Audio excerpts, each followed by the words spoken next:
How you doing, good people? This is 8-Bit Animal.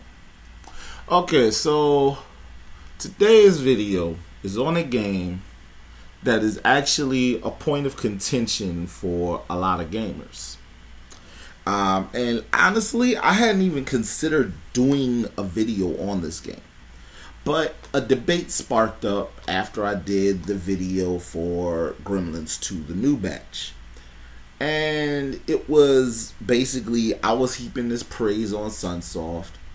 I was talking about how Sunsoft did a whole lot of really good titles on the NES.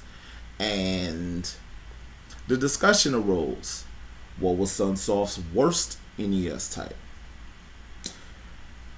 And immediately everybody gravitated their opinion towards today's game. And I don't look at it as, this being Sunsoft's worst NES title. I look at it as this being Sunsoft's most utterly unforgiving NES title. Because this game isn't necessarily a bad game, in so much as that it's brutal and unforgiving, and this game may hate you. I'ma just say it. This game may hate you. Let's cut to the chase. Today's game is Uncle Fester's Quest.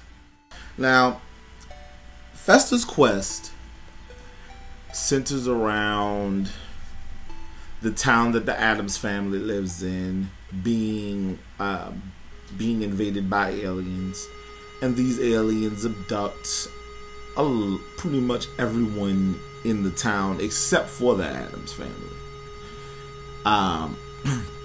Members of the family take up refuge in different houses around the town, and Fester takes it upon himself to hit the streets and fight off the aliens.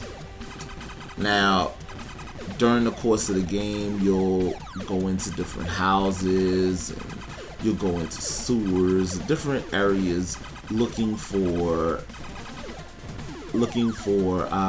clues as to how to get into the UFO, defeat the aliens, and rescue the population of this town. And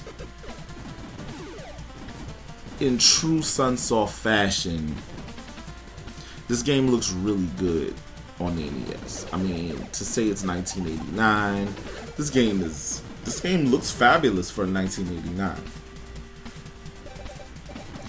It hasn't aged poorly, which honestly, I mean, for an 8-bit title, 8-bit titles, one thing I can say about them is that graphically they tend to hold up because of, the parameters of their console.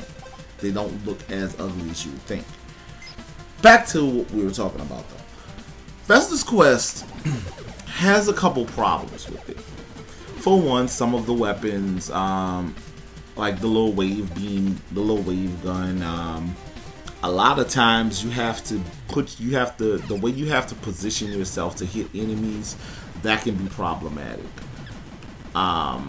Because you're basically setting yourself up to be attacked by other enemies.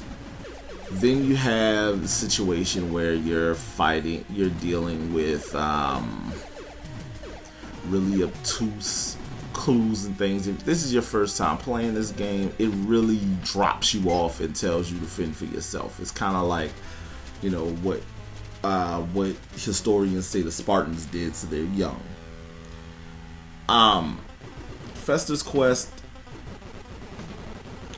it's not, I refuse to say this is a bad game, because it's not a bad game. The control is responsive. The sound is great. The graphics are good.